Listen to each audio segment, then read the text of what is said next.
Hola, mi nombre es Juan Manuel Borjón Valencia, soy el coordinador de la licenciatura en Comercio Exterior y Comercio Internacional aquí en la Universidad Iberoamericana y les doy la bienvenida al segundo capítulo de este podcast Economía 101 aquí en Ibero Radio.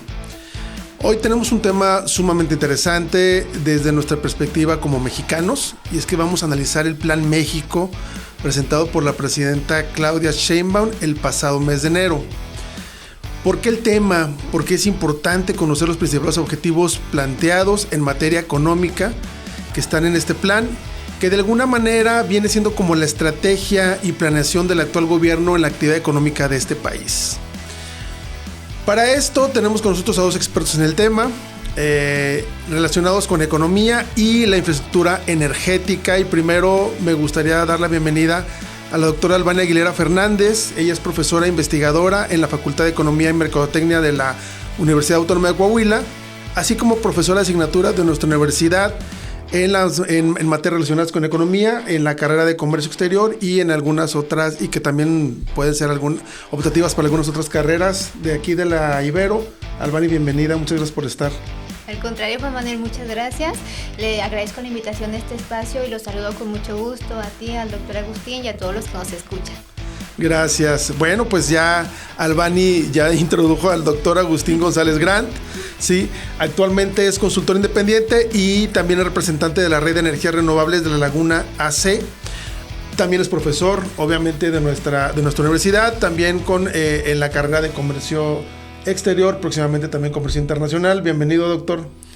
Pues muchas gracias, bienvenidos y sobre todo pues gracias por la invitación y sobre todo para la Red de Energías Renovables que represento. Claro, no, hombre, muchas gracias por estar aquí. Ambos vamos a entrar en tema, vamos a dar un contexto muy rápido sobre el Plan México. En enero pasado la presidenta Claudia Sheinbaum presentó su Plan México, que contiene ciertos objetivos, algunos muy ambiciosos en materia económica para lo que resta de su sexenio.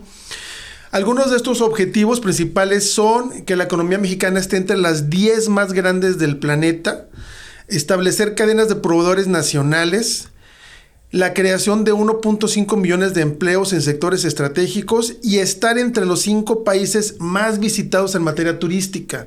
Son planes o objetivos muy ambiciosos, ¿no? Solamente por mencionar algunos. Para esto se ha propuesto una calendarización para ciertas actividades tendientes a llevar a cabo las acciones necesarias para cumplir esos objetivos, mismas que ya iniciaron en enero y que, bueno, pues están y que vienen para lo que resta del año. También se ha mencionado algunos importantes inversiones en materia energética, agua, transporte y capacitación de la mano de obra relacionada a ciertos sectores que se están poniendo como estratégicos para la economía mexicana. Es el contexto general de lo que es el Plan México. Obviamente, pues el Plan México es un documento muy, muy grande, abarca muchos temas, muchas hojas, pero básicamente estas son las generalidades. Y ya relacionado con los objetivos económicos, Albani, quiero empezar contigo, tú que eres doctora en economía regional. ¿Qué piensas de los contenidos de dicho plan, de estos objetivos económicos? ¿Y qué tenemos que hacer nosotros como país para alcanzarlos? Sobre todo, viendo desde dónde estamos partiendo en este momento. Sí, bueno, como bien comentas, Juan Manuel, los objetivos económicos que se plantean en este Plan México, pues sin duda alguna son ambiciosos y son estratégicos, porque de darse, pues obviamente van a impulsar de manera muy significativa al país. Obviamente eso implica un conjunto significativo tanto de reformas, de inversiones y obviamente una coordinación multisectorial. Entonces me quiero centrar de manera particular en ciertos objetivos. El primero, el de lograr un crecimiento significativo, robusto y sostenible, es crucial para impulsar el resto de los objetivos, pero hay que tomar en cuenta o hay que recordar que en el caso de México, pues México ha experimentado tasas modestas de crecimiento, es decir, un 2% en promedio antes de la pandemia, un 3.3% en 2023, un 1.3% que se estima va a ser en 2024, y de hecho Banxico acaba de sacar o a presentar su pronóstico puntual del 0.6% para 2025. Entonces son tasas modestas, por así decirlo, y se estima, o ya hay por ahí algún análisis, que si México desea estar en el top 10, pues tendrá que estar creciendo en tasas de 4 a 5%. Y eso para 2030 implica acciones significativas. Creo que aquí va a ser muy importante aumentar la eficiencia en sectores clave que ya por ahí se ha mencionado, especialmente inversión en tecnología, en la capacitación laboral y en el fortalecimiento de las cadenas de valor. Creo que también ha sido clave, ya sabemos, ¿no? En el caso de México se le ha sugerido que diversifique tanto sus sectores sus países de exportación y sus sectores económicos. Está muy dependiente a ciertos sectores de actividad económica, entonces aquí también valdría la pena diversificar o reducir esa dependencia que tienes al sector petrolero o hacia la manufactura automotriz. Impulsar algunos sectores clave de mayor valor agregado, como la tecnología, las energías renovables o la economía del conocimiento, que también es clave para el desarrollo, ¿no? O también impulsar la parte de la investigación y desarrollo que básicamente hacen todas las potencias. Eso por un lado. El caso, o en cuanto a la generación de 1.5 millones de empleos en sectores estratégicos, bueno, aquí es importante mencionar que si bien es relevante que se genere el empleo, es importante que también sea un empleo de calidad, porque en el caso de México, pues México más del 50% de su empleo está en el sector informal. Entonces, hay que generar empleo, pero también que sea empleo formal y que sea bien remunerado, porque esa es otra característica, ¿no? Que el salario que ha sido una ventaja comparativa de México, ¿no? El salario tan bajo. Así es, bueno, yo de hecho lo comento siempre ese ejemplo. En el caso de México, económicamente hablando, pues sí, al final es una ventaja comparativa el tener un salario bajo, porque es nuestro factor abundante y es lo atractivo para las inversiones, pero eso socialmente pues nos afecta a todos los mexicanos, claro, ¿no? Entonces, bueno, aquí creo que es importante en este punto que si se quiere fortalecer el empleo formal, pues se fortalezca las pymes, que son las que generan la mayor cantidad de empleo. De hecho, hay datos que más del 70% del empleo formal es dentro de estas pymes. Entonces, hay que apoyarlas con financiamiento, con capacitación, el acceso a mercados, ¿no? Que también creo que puede ser determinante. Y otro punto importante que quiero mencionar aquí es que es importante fortalecer o establecer programas de formación y reconversión laboral. ¿A qué me refiero? Básicamente, ya sabemos, ¿no? Que hay unas carreras que seguramente van a desaparecer o unos empleos del futuro. Entonces, hay que capacitar a la fuerza laboral sobre esos empleos del futuro. Yo el año pasado había revisado un documento que me impactó de manera muy significativa, porque, por ejemplo, ahí veía que países como China o como la India, desde hace ya muchos años estaban invirtiendo en fortalecer a su fuerza laboral en inteligencia artificial, en inteligencia de negocios, en ciencia de datos, en la nube, en la Internet de las cosas, todo eso que en el caso de México pues en realidad no tiene tanto, ¿no? Todavía nos estamos cuestionando si la inteligencia artificial es benéfica y hasta qué punto, ¿no? Así es, y ellos ya lo están impulsando para fortalecer a su fuerza laboral, que básicamente pues va a ser una habilidad que va a requerir, ¿no? Entonces creo que eso es clave. Y bueno, la otra que ya sabemos, para fortalecer los sectores, pues obviamente inversión o potencializar nuestros sectores claves, semiconductores, que ya por ahí hay estrategias, la parte de los autos eléctricos y demás, ¿no? Ahora, un punto que también me gustaría señalar, dentro de todos los objetivos, creo que cuando revisamos el plan, pues la inversión juega un punto muy importante. Entonces, dentro de la inversión, pues para asegurar la inversión, pues sin duda alguna es importante mantener un clima de estabilidad, tanto política y jurídica, para atraer las inversiones. Justamente la gobernadora, del Banco de México lo acaba de mencionar, ¿verdad? Así es. Entonces creo que eso es clave. Creo que aquí hay un potencial porque ya se está dando visibilidad a que se requiere la inversión, que la inversión es necesaria, que necesitamos a la iniciativa privada y es clave, ¿no? Para el desarrollo, si quiere crecer México necesita la inversión, pero también necesita generar cierta estabilidad. Y bueno, también la parte de la infraestructura que México carece, infraestructura tanto para logística, energética, digital. Entonces creo que aquí también valdría la pena visualizar las inversiones tanto en infraestructura para mejorar la conectividad y la competitividad del país, en carreteras, puertos, aeropuertos, la parte de las energías renovables. Creo que también eso es un punto clave, ¿no? Para hacer, bueno, aparte de fortalecer el acceso a la energía renovable, asegurar el suministro confiable, que ahorita nos va a platicar más a detalle el doctor. Y bueno, y en otro punto, ya para terminar esta parte, pues la gestión de los riesgos. México debe tener un plan para gestionar los riesgos que tenemos actualmente obviamente con todas estas tensiones comerciales globales, tiene un plan para mejorar ese acercamiento con Estados Unidos, pero también para diversificar. Digo, no es algo nuevo, ya se le ha hecho muchas recomendaciones a México que tendría que diversificar sus mercados de exportación, sus sectores productivos. Entonces aquí tiene que establecer ciertos mecanismos para diversificar esa dependencia o esa estrategia de mercados, pero también para fortalecer los mecanismos de cooperación público y privado, ¿no? Que creo que aquí va a ser clave. De hecho, es un objetivo que viene del Plan México, la diversificación de ¿cómo se llama?, de mercados potenciales para las exportaciones mexicanas, no tener una dependencia tan grande de Estados Unidos, del mercado estadounidense, lo cual es muy complicado, ¿no? Porque pues a final de cuentas los tenemos como vecinos y pues sigue siendo la economía más grande del mundo. Es correcto. De hecho, por ahí en los análisis que hacemos, México tiene una gran cantidad de tratados comerciales, ya lo sabemos, tiene una gran cantidad, le da acceso o preferencias comerciales con más de 50 países y porque está muy dependiente a ciertos países, pues hasta lo que nos dicen las teorías económicas, ¿no? Un país chico siempre se va a beneficiar de comercializar con un país grande. Entonces, aunque Centroamérica, Latinoamérica sean socios comerciales de México, hay un tratado, pues al final algunos países son más pequeños que México, ¿no? Entonces claro, México tiene esa dependencia aún de Estados Unidos. Pues interesante el tema. Doctor, ya viendo o escuchando todo lo que nos acaba de comentar Albany, sí, y viendo de dónde estamos partiendo, ella incluso comentó lo de la infraestructura, la inversión en infraestructura, en energía eléctrica y principalmente energías renovables. Tú que estás en la red, ¿cómo nos encontramos actualmente en este rubro y qué va a tener que hacer el gobierno mexicano al margen del Plan México? Porque una cosa es lo que viene el Plan México, pero al margen de para poder llegar a las metas propuestas de las que nos acaba de comentar ahorita Albany. Muy bien, bueno, pues mira, en primer lugar, quisiera más o menos retomar el contexto del que al principio empezamos. Entonces, fíjate que la energía, el campo de energía, pues nace de los foros internacionales medioambientales, en donde resulta de que México se ha comprometido a tener un 35% de energías limpias para el 2030. Entonces, la pregunta es, ¿cómo estamos ahorita? Ajá, ¿sí? Entonces, el punto de partida es que ahorita tenemos el 22.5% en el 2024. Falta todavía un buen tramo. Entonces, como se ve, pues sí está bastante agresivo vamos a decir, el reto.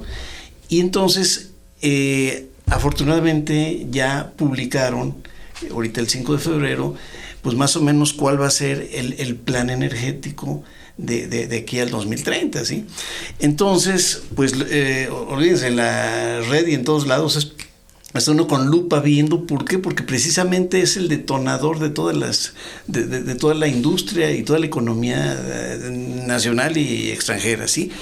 Entonces, en primer lugar, lo que se hace interesante es que el reto que se tiene para el 2030 es subir un 16% en la parte energética, ¿sí? Entonces, fíjense, aquí viene el cómo está distribuido ahora el presupuesto del 24 al 30, el 25 más bien, al 30, ¿sí? Entonces vemos que ahorita, ¿cómo estamos? Fíjense, en térmica tenemos 30,000 megawatts, ¿sí? Más o menos para ir dimensionando. En nuclear, 1.600, ¿sí? En eólica, 86, o sea, no es nada, ¿sí? En energía solar, 433 también es mínimo, ¿sí? En total, hidroeléctrica, 12,156, y geotérmica, 800, ¿sí? Entonces, en total, la CFE aporta 45,117 megawatts, ¿sí? Entonces, resulta de que el sistema eléctrico nacional está compuesto por otras entidades que son los permisionarios independientes, ¿sí? Los PIE, ¿sí? Que ellos hablan de 9,000 o 10,000, vamos a ponerle 10,000 megawatts, ¿sí? Y luego existen convenios entre la CFE y Banobras y demás, con otros 8,000.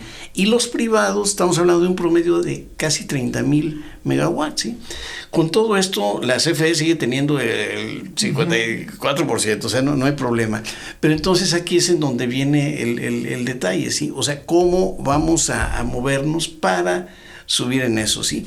Entonces, ya revisando vamos a decir, los pronósticos que se traen para el siguiente sexenio son que, por ejemplo, la CFE dice, pues yo voy a participar con 13,000 en centrales térmicas y energías limpias. Sí, ahorita vamos a ver qué es eso, ¿sí?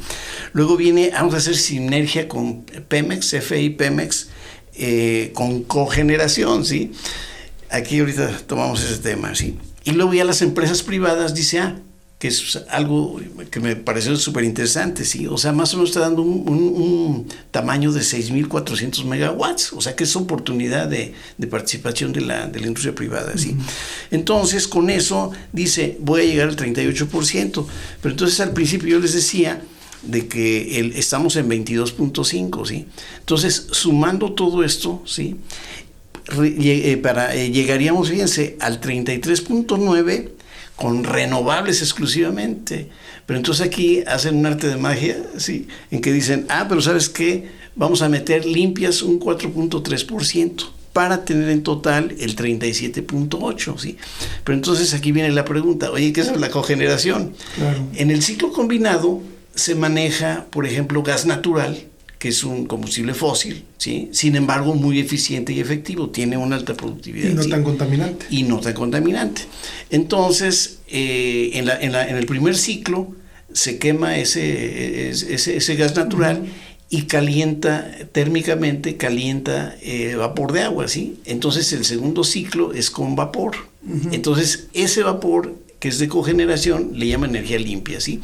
Ahora bien, actualmente existe, en Europa y todo, pues así como que le ponen paréntesis porque dicen, oye, no es energía limpia. Totalmente limpia. Sin embargo, aquí dicen, pues ¿sabes qué? O sea, semilimpia, ¿sí? ¿Cómo vamos nosotros a decir, oye, es que si es totalmente limpia o no es limpia? Actualmente existe un indicador que se llama la huella de carbón, que prácticamente ahorita es un medidor, pero impresionante, ¿sí? Entonces, estaba yo revisando y más o menos las eólicas y las solares dan un promedio de 4 a 40 gramos de CO2 por megawatt, ¿sí? Y comparando con la energía, con la cogeneración, estamos hablando de 800 gramos, o sea que todavía son varias veces superior, ¿sí? Sin embargo, vamos a decir, se está haciendo un esfuerzo para esto. En el sexenio anterior sacaron hasta una norma diciendo de que no, saben que esto ya queda como limpios. Pero entonces ese es así como que un paréntesis de todo esto. Entonces ahora, fíjense, si andamos en total de la capacidad nacional actualmente en el 2024 de 92,014 megawatts, sumando los privados y los públicos, ¿sí? Entonces la tendencia es a que se vaya a 113,000, ¿sí? 653, ¿sí? Y lo atractivo aquí es en que ahora prácticamente para las energías térmicas es muy poco vamos a decir, el presupuesto que le están dando. O sea, estamos hablando de 30,000 va a subir a 33,000, o sea que en realidad es muy poquito, ¿sí? Millones de pesos. Y en las eólicas, por ejemplo, ya se va del 86,000 al 2,500, o sea, ya cuenta más, ¿sí? En el caso de la solar de 433 se va a 5,000, o sea que se está viendo, sí, la mano de que se pretende incrementar este punto, ¿sí? Las hidroeléctricas, pues en realidad se mantienen porque ahí no hay mucho, ¿sí? Entonces, esa es una parte en donde vemos el contexto total y cómo estamos, ¿sí? Entonces, la expansión prácticamente van a ser 29,846, ¿sí? Y ya, como les decía, vienen desglosados por rubros, ¿sí? Pero luego viene la parte que hablamos de infraestructura, ¿sí? Que es la sección de transmisión, ¿sí? Entonces tienen 145 proyectos que están distribuidos en el país justamente para reforzar este punto, ¿sí? Y que ya ahí pues incluye todo lo que es la infraestructura principalmente, ¿sí? Y luego viene otro punto que también es bien interesante, que habla el plan de expansión de distribución. que esa es otra, o sea, es transmisión y luego distribución, ¿sí? En distribución, a propósito, vale la pena hacer referencia de que acaban de autorizar, antes el máximo que podía uno tener era 0.5 kilowatts para energías propias, ¿sí? Ya lo subieron a 0.75, o sea que eso es algo así, que dice, bueno, pues cuando menos ahí vamos. Es una ayuda, ¿no? Es una ayuda, sí. Entonces, en el plan de expansión y distribución, pues se tienen 86 ampliaciones de modernización y construcción de nuevas subestaciones eléctricas, 63 de modernización y transformación, ¿sí? Y 39,000 electrificaciones de diferentes localidades y entidades, ¿sí? Entonces, cuando menos sí se ve que le están metiendo mano en eso, ¿sí? Y por último, dentro del área de energía, están considerando el Plan de Justicia y Desarrollo Regional. Ahí incluyen lo que son las compensaciones por las instalaciones de torres de transmisión, que ya ven que existen todas esas zonas, claro. ¿Sí? Y continuar con la electrificación, instalaciones de internet para todos, que esa es otra infraestructura básica, sí. ¿Sí? Y el mantenimiento y ampliación de las redes eléctricas y las comunidades. Entonces, más o menos con esto nos da un panorama. Un panorama de dónde estamos, cómo estamos y qué se puede. Y ahorita con lo que mencionaba Albani, que también me mueve el tapete, es que, por ejemplo, se habla de un presupuesto como de 22 mil millones de dólares, ¿sí? Entonces, si hacemos cuentas que es un 16%, entre 5 años, vamos a ponerle, pues prácticamente nos está tocando teóricamente un 3% de crecimiento. Pero la realidad es que con el 1.2, 5 bajaba así, y ahorita con el 0.6, pues sí el margen lo siento muy apretado, muy ambicioso, pero pues ahí vamos. No, incluso tendríamos que agregar ahí la situación de Pemex, por ejemplo, actualmente, que es muy mala, hay que decirlo, es una empresa que está perdiendo mucho dinero, junto con la parte de CFE, que si bien es cierto, no está, digámoslo así, tan enfermo como Pemex. Pemex prácticamente está terminal, ¿no? Sí. Sin embargo, también pues CFE tiene pendiente de que la infraestructura que debe generar es muy grande, y la nueva ley relacionada con este tema, pues no le permite a los privados poder tener mayor participación del mercado. Entonces, bueno, son dos temas interesantes. Muchas gracias, doctor. Me gustaría finalizar esta parte unos 2 minutos cada quien, como acentuando algunos temas, Albani, que a lo mejor ya pusiste sobre la mesa, o si crees que ya después de escuchar al doctor González Grant, si crees que falta algo de lo que no hemos hablado aquí todavía en materia económica sobre Plan México. Bueno, nada más me gustaría retomar la parte de los polos de desarrollo para el bienestar. Importante, que está relacionada con esto. Exacto, así es. Me parece que es una iniciativa, si bien México ya tiene sus polos de desarrollo, hay unos que ya están muy consolidados, es una estrategia para tratar de impulsar el desarrollo regional de los estados en particular. Entonces creo que aquí es una oportunidad para la región Laguna. Tiene la oportunidad para consolidarse como un polo agroindustrial, un polo manufacturero clave, es decir, aprovechar esa cercanía que ya sabemos, la producción que hay en ciertos productos, la leche, logístico, la carne, muy importante. Exacto, también. Así es también. Entonces creo que ahí sí podría aprovechar ese incentivo o esa visibilidad que ya se le está dando a los polos, ahora sí, para consolidarlos y fortalecerse. Esto de los polos de desarrollo es interesante porque desde el sexenio pasado se está buscando subir, por así decirlo, ¿no?